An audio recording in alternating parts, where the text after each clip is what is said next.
Born into the esteemed family of Sir John Robsart and Elizabeth Scott, she led a remarkable life that continues to captivate historical enthusiasts to this day.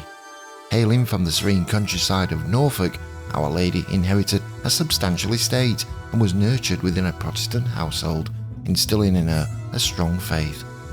Her path took a momentous turn when she met Robert Dudley, son of the influential Earl of Warwick, leading to their marriage on the eve of her 18th birthday.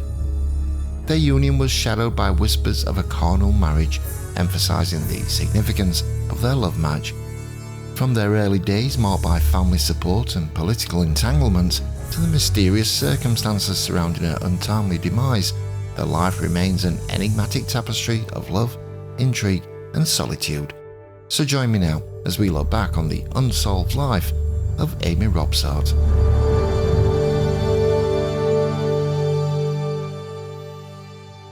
Born to the respectable gentleman farmer Sir John Robsart and his wife Elizabeth Scott in the tranquil Norfolk countryside, Amy Robsart found herself heir to a substantial estate. Under the influence of their Protestant household, she was instilled with faith and robust education. A meeting with Robert Dudley, though, a son of the influential John Dudley, Earl of Warwick, approximately 10 months before their nuptials, set the course for their future. As they wed 3 days before Amy's 18th birthday, whispers of a carnal marriage circulated, yet they were underscoring the significance of their love match. The couple's early days were dependent on their families, with their fathers generously extending support. Robert's father, the Duke of Northumberland, reigned as the most influential man in England, and his approval of Amy stemmed from her enhancing his foothold in Norfolk.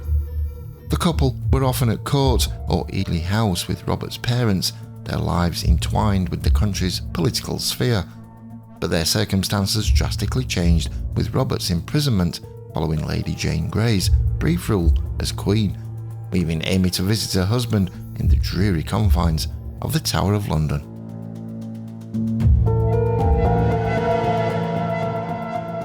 Upon Robert's release, financial strife cast its shadow on their lives, softened only by their family's support. The death of Amy's parents led to their inheriting the Robsart estate, a lifeline in their struggle. Despite the dilapidated state of Amy's ancestral manor and the ownership complications of her childhood home, the couple found solace in Throcking in Hertfordshire, in the house of William Hyde. Robert's martial involvement in the Battle of St. Quentin in France under Philip II of Spain drew him away, leaving Amy to attend to his debts and their affairs. The following year, their quest for a permanent residence was interrupted by the accession of Elizabeth I to the throne, catapulting Robert into a position of prominence as Master of the Horse. Rumours of the Queen's affection for Robert swirled around the court, leaving Amy alone to nurse her illness. In 1559, Amy visited London, her health now showing signs of improvement, but her subsequent move to Compton Verney in Warwickshire brought her further away from her husband.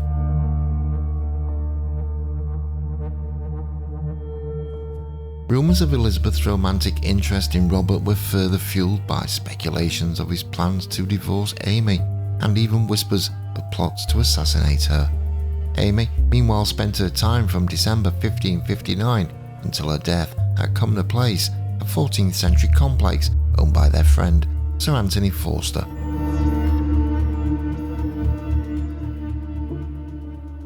On the morning of September the 8th, 1560, she forcefully sent her entire household to a fair, leaving her alone at Cumnor Place.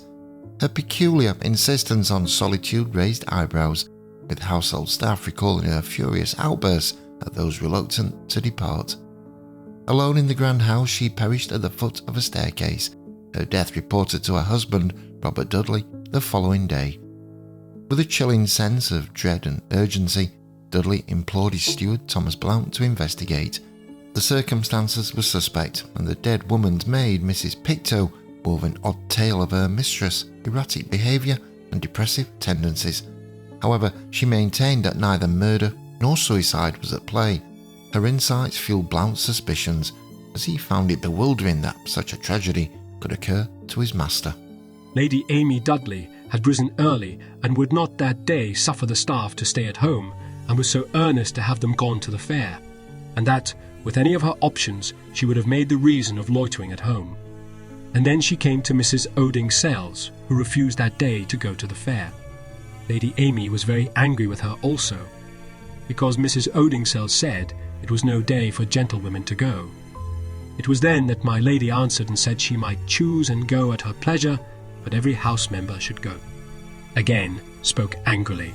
They asked who should keep her company if they all went. She said Mrs. Owen should keep her company at dinner. The same tale said by Mrs. Pictou, the lady's maid who dearly loved her.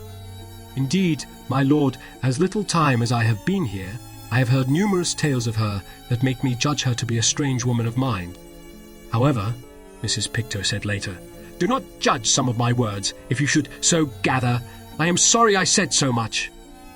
A jury comprised of local notable men commenced a thorough investigation. They deemed Anthony Forster a close associate to the Dudleys, uninvolved, stirring relief in Blount, who had assumed the worst. Despite hushed whispers of foul play, the consensus veered towards accidental death. The decision relieved Dudley, who insisted on another probe by a new panel, including Amy's kin, to shed more light on her inexplicable death. Eventually, a coroner's inquest deemed her death a tragic accident. Amy suffered a fall down the staircase, resulting in 2 injuries to her head and a lethal injury to her neck. The weight of her body in the fall was speculated to have caused her instant death. She was accorded a grand funeral in August 1560 at St Mary's in Oxford, costing Dudley an equivalent of £1 million today. Dudley himself wore mourning attire for half a year, but as was customary, did not attend the burial. Court too went into mourning. Robert retreated to his Kew residence, perhaps to grapple with the bizarre circumstances shrouding his wife's death.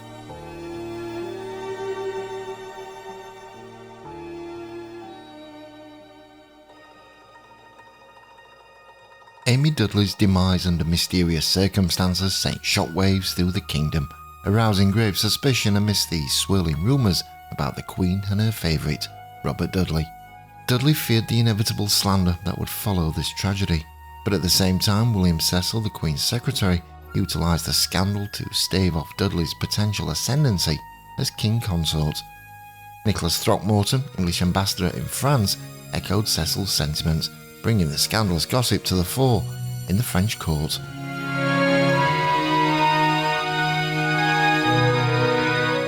However, neither truly believed Dudley had engineered his wife's death, and amidst this storm Dudley returned to court, fueling speculations of his aspirations to wed the Queen, whose affections for him had remained unabated. Despite her defence of Dudley, the scandal threatened to topple Elizabeth's reputation, domestically and internationally, forcing her to abandon any prospects of a union with Dudley. Lamenting his ruined reputation, Dudley even wished for a humbler existence that would have saved him from this calamity. After the coroner's verdict, his adversaries saw evidence against him, further entrenching the controversy surrounding Amy's death.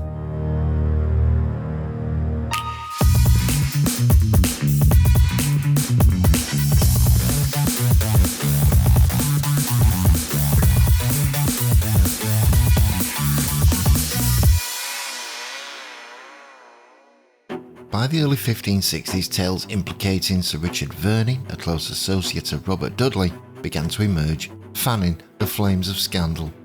A chronicle penned by the likely Protestant activist John Hales in 1563, notorious for its bias against Dudley, stoked rumours of a sinister murder plot. The first written account of Amy Robsart's alleged murder surfaced in the defamatory work Leicester's Commonwealth in 1584, penned by Catholic exiles. The narrative vividly paints Verney as the orchestrator of Amy's demise, positioning her at the stair foot after breaking her neck. Subsequent versions of the tale added the secret reburial of her body, and a vengeful end for Verney.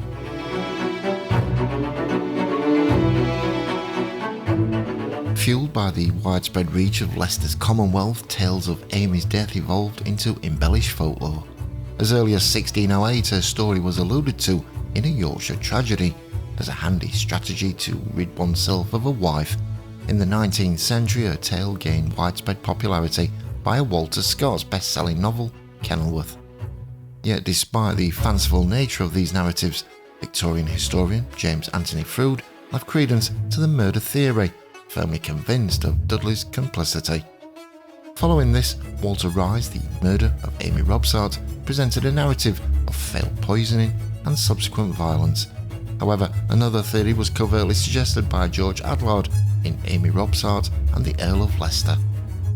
Finally, by 1910, A.F. Pollard surmised that any hint of foul play would make a marriage between Dudley and Elizabeth impossible.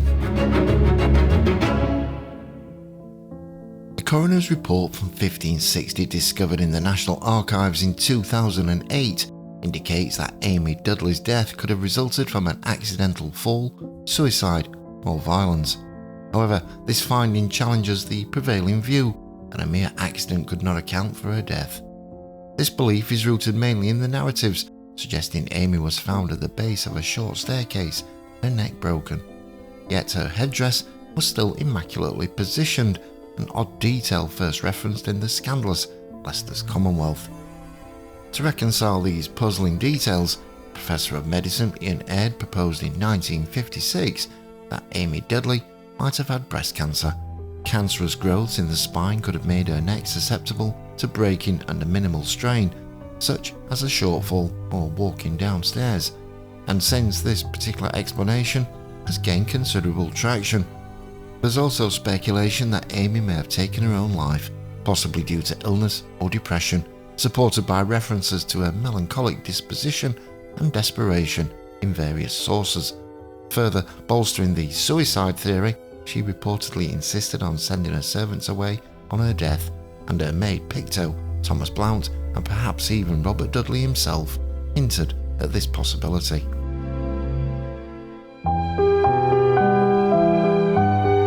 Despite these theories, some contemporary historians have proposed that Amy's death was murder. Alison Weir suggests that William Cecil, who benefited greatly from the ensuing scandal, might have been involved in her demise. Others, including George Bernard and Chris Skidmore, have revived the notion that Sir Richard Verney may have killed Amy after numerous failed attempts at poisoning her. However, many dismiss these speculations as mere gossip. But questions also exist regarding whether Robert Dudley manipulated the jury. It has been noted that the foreman, Sir Richard Smith, was a former household servant of Princess Elizabeth. He is also identified as a Queen's man in Hale's 1563 Chronicle. However, there's no concrete evidence linking Smith to Dudley. In hindsight, most historians today acquit Robert Dudley of both murder and a cover-up. Alternatives to the murder plot and the distraught correspondence following Amy's death indicate his innocence. Moreover, it's deemed highly unlikely that he would orchestrate his wife's demise in such a manner, exposing himself to inevitable scandal.